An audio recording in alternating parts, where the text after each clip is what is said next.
اس course میں نزع سے لے کر تدفین تک کے مراحل اور ان سے متعلق ضروری مسائل سکھانے کی کوشش کی جاتی ہے۔ مثلا جب نزع کا عالم طاری ہو تو کیا کیا جائے، تلقین کیسے کی جائے، روح نکلنے کے بعد کیا امور سر انجام دیے جائیں، غسل میت کا طریقہ، اس کے فضائل اور مسائل، کفن کی قسمیں، مرد و عورت اور بچے کے کفن کی تفصیل، نماز جنازہ اور جنازے کی دعائیں، قبر کی قسمیں، قبر و دفن کا بیان، نوحہ کا بیان، نیز عیادت، تعزیت، ایصال ثواب، فاتحہ کا طریقہ وغیرہ۔ اسی طرح اسلامی بہنوں کی مجلس تجہیز و تکفین کے تحت اسلامی بہنوں میں بھی تجہیز و تکفین اور کورس کی ترکیب ہے۔ تعزیت کا بیان۔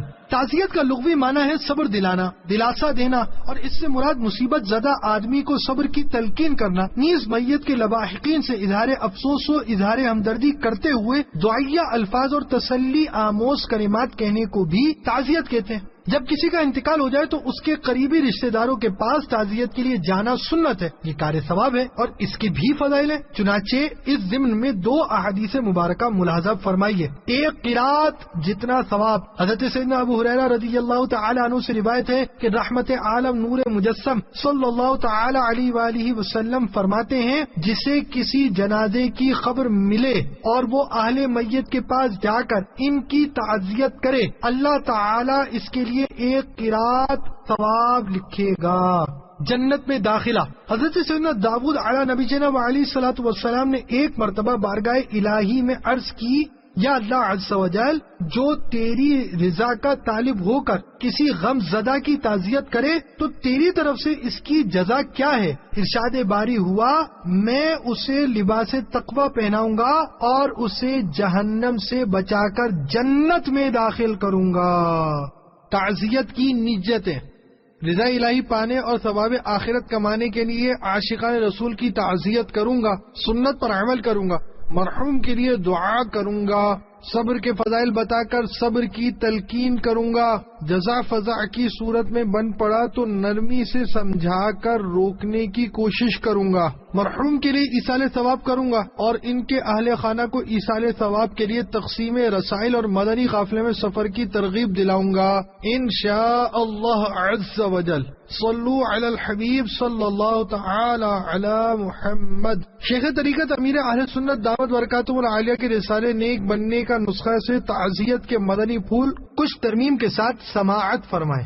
تعزیت سنت مبارکہ ہے کہ 16 حروف کی نسبت سے تعزیت کے 16 مدنی پھول۔ 3 فرامین مصطفیٰ۔ نمبر 1، جو کسی مصیبت زدہ سے تعزیت کرے گا اس کے لیے اس مصیبت زدہ جیسا ثواب ہے۔ نمبر 2، جو بندہ مومن اپنے کسی مصیبت زدہ بھائی کی تعزیت کرے گا اللہ عز و جل قیامت کے دن اسے کرامت کا جوڑا پہنائے گا۔ نمبر 3، جو کسی غمزدہ شخص سے تعزیت کرے گا اللہ عز و جل اسے تقوی کا لباس پہنائے گا اور روحوں کے درمیان اس کی روح پر رحمت فرمائے گا، اور جو کسی مصیبت زدہ سے تعزیت کرے گا اللہ عز و جل اسے جنت کے جوڑوں میں سے 2 ایسے جوڑے پہنائے گا جن کی قیمت ساری دنیا بھی نہیں ہو سکتی۔ حضرت سیدنا موسیٰ کلیم اللہ علی نبی جناب علیہ الصلوۃ والسلام نے بارگاہ رب العزت عز و جل میں عرض کی، اے میرے رب عز و جل، وہ کون ہے جو تیرے عرش کے سائے میں ہوگا جس دن اس کے علاوہ کوئی سایہ نہ ہوگا؟ اللہ عز و جل نے فرمایا، اے موسیٰ، وہ لوگ جو مریضوں کی عیادت کرتے ہیں، جنازے کے ساتھ جاتے ہیں اور کسی فوت شدہ بچے کی ماں سے تعزیت کرتے ہیں۔ تعزیت کا معنی ہے مصیبت زدہ آدمی کو صبر کی تلقین کرنا۔ تعزیت مسنون یعنی سنت ہے۔ دفن سے پہلے بھی تعزیت جائز ہے، مگر افضل یہ ہے کہ دفن کے بعد ہو۔ یہ اس وقت ہے کہ اولیاء میت یعنی میت کے اہل خانہ جزاء و فضاء یعنی رونا پیٹنا نہ کرتے ہوں، ورنہ ان کی تسلی کے لیے دفن سے پہلے ہی کریں۔ تعزیت کا وقت موت سے 3 دن تک ہے، اس کے بعد مکروہ ہے کہ غم تازہ ہوگا، مگر جب تعزیت کرنے والا یا جس کی تعزیت کی جائے وہاں موجود نہ ہو، یا موجود ہے مگر اسے علم نہیں تو بعد میں حرج نہیں۔ تعزیت کرنے والا عاجزی و انکساری اور رنج و غم کا اظہار کرے، گفتگو کم کرے اور مسکرانے سے بچے کہ ایسے موقع پر مسکرانا دلوں میں بغض و کینہ پیدا کرتا ہے۔ مستحب یہ ہے کہ میت کے تمام اقارب کو تعزیت کریں، چھوٹے بڑے مرد و عورت سب کو، مگر عورت کو اس کے محارم ہی تعزیت کریں۔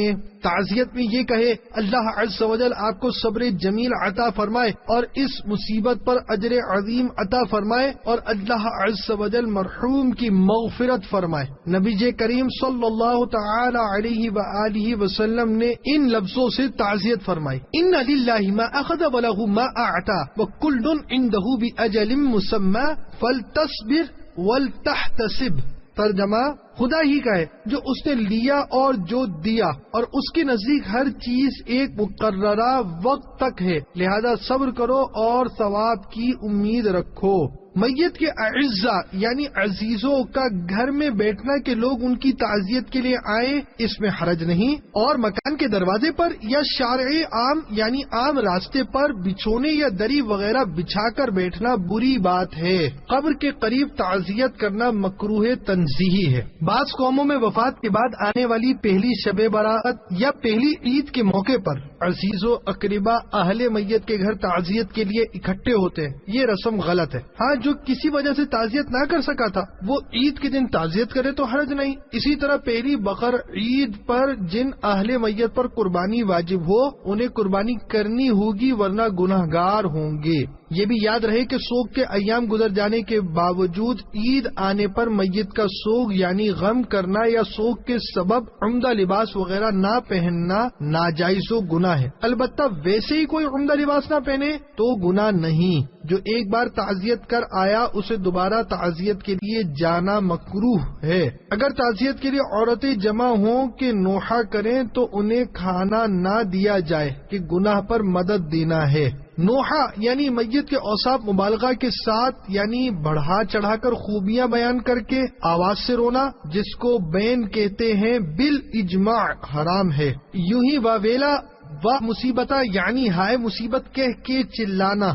اطباء یعنی طبیب کہتے ہیں کہ جو اپنے عزیز کی موت پر سخت صدمے سے دوچار ہو اس کے میت پر بالکل نہ رونے سے سخت بیماری پیدا ہو جاتی ہے، آنسو بہنے سے دل کی گرمی نکل جاتی ہے، اس لیے اس بغیر نوحہ رونے سے ہرگز منع نہ کیا جائے۔ مفسر شہیر حکیم الامت حضرت مفتی احمد یار خان علیہ رحمت الرحمان فرماتے ہیں تعزیت کے ایسے پیارے الفاظ ہونے چاہیے جس سے اس غمزدہ کی تسلی ہو جائے۔ فقیر کا تجربہ ہے کہ اگر اس موقع پر غمزدوں کو واقعات کربلا سنائے جائے تو بہت تسلی ہوتی ہے۔ تمام تعزیتیں ہی بہتر ہے مگر بچے کی وفات پر محارم کا اس کی ماں کو تسلی دینا بہت ثواب ہے۔ میت کے پڑوسی یا دور کے رشتہ دار اگر میت کے گھر والوں کے لیے اس دن اور رات کے لیے کھانا لائیں تو بہتر ہے اور انہیں اصرار کر کے کھلائیں۔ میٹھے میٹھے اسلامی بھائیوں، یاد رہے ساری دنیا میں نیکی کی دعوت کو عام کرنے کا درد رکھنے والی مدنی تحریک یعنی تبلیغ قرآن و سنت کی عالمگیر غیر سیاسی تحریک دعوت اسلامی کے سنتوں بھرے مدنی ماحول سے وابستہ ہو جائیے اور اپنی زندگی سنتوں کے مطابق گزارنے کی کوشش میں لگ جائیے۔ امیر اہل سنت دعوت برکاتہ العالیہ کے عطا کردہ مدنی انعامات کو اپنا لیجیے اور عاشقان رسول کے ہمراہ مدنی قافلوں میں سفر کو اپنا معمول بنا لیجیے۔ آئیے تعزیت کا انداز سیکھنے کے لیے امت کی خیرخواہی کے جذبے سے سرشار دکھی دلوں کے غم گسار امیر اہل سنت دعوت برکاتہ العالیہ کا ایک مکتوب سماعت فرمائیے۔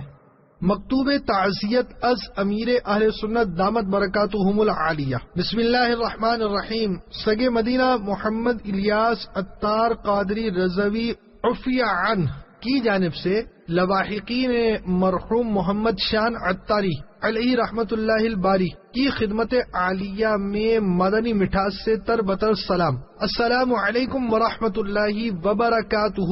الحمدللہ رب العالمین علی کل حال۔ معلوم ہوا کہ محمد شان عطاری حادثے میں وفات پا گئے۔ اللہ عز و جل مرحوم کو غریق رحمت کرے، ان کی قبر پر رحمت و رضوان کے پھول برسائے، ان کی قبر اور مدینے کے تاجور صلی اللہ تعالی علیہ وآلہ وسلم کے روضہ انور کے درمیان جتنے پردے فضائل ہے، سب اٹھا کر مرحوم کو رحمت عالم نور مجسم صلی اللہ تعالی علیہ وآلہ وسلم کے جلووں میں گما دے، مرحوم کی مغفرت فرما کر انہیں جنت الفردوس میں مدنی حبیب صلی اللہ تعالی علیہ وآلہ وسلم کا پڑوس نصیب فرمائے، اور مرحوم کے لواحقین کو صبر جمیل اور صبر جمیل پر اجر جزیل مرحمت فرمائے، آمین بجاہ النبی الامین صلی اللہ تعالی علیہ وآلہ وسلم۔ عجب سرا ہے یہ دنیا، جہاں پہ شام و سحر کسی کا کوچ کسی کا قیام ہوتا ہے۔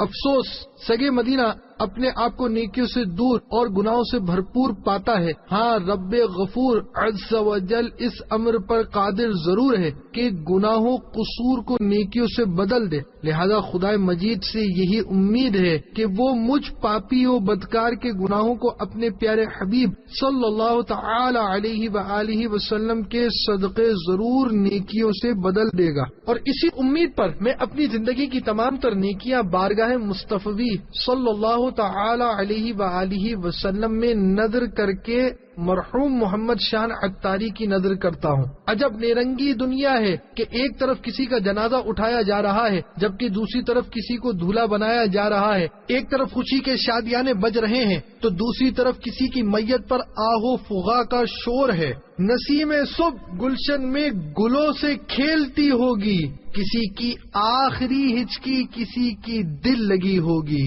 مرحوم محمد شان عطاری کے ایصال ثواب کی خاطر گھر کا ہر مرد جس کی عمر 20 سال سے زائد ہو کم از کم ایک بار دعوت اسلامی کے 3 روزہ مدنی قافلے کے ساتھ ضرور سفر اختیار کرے، اپنے شہر میں ہونے والے دعوت اسلامی کے ہفتہ وار سنتوں بھرے اجتماع میں شرکت کی سبھی کی خدمت میں مدنی التجا ہے۔ جہاں میں ہے عبرت کے ہر سو نمونے، مگر تجھ کو اندھا کیا رنگ و بو نے، کبھی غور سے یہ بھی دیکھا ہے تو نے، جو آباد تھے وہ مکہ اب ہے سونے، جگہ جی لگانے کی دنیا نہیں ہے، یہ عبرت کی جا ہے تماشا نہیں ہے، کبھی غور سے بھی یہ دیکھا ہے تو نے۔